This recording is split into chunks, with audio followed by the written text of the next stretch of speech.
கொண்ட மலர்கள் மலர்ந்தது எனக்கு மதுரசம் அருந்தட்டுமா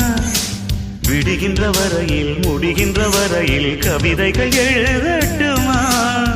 முத்தம் என்ற கடலில் முத்து குளிப்போமா அழகு அழகு ஓ நீ நடந்தால் நடையழகு அழகு நெருங்கி வரும் இடையழகு அழகு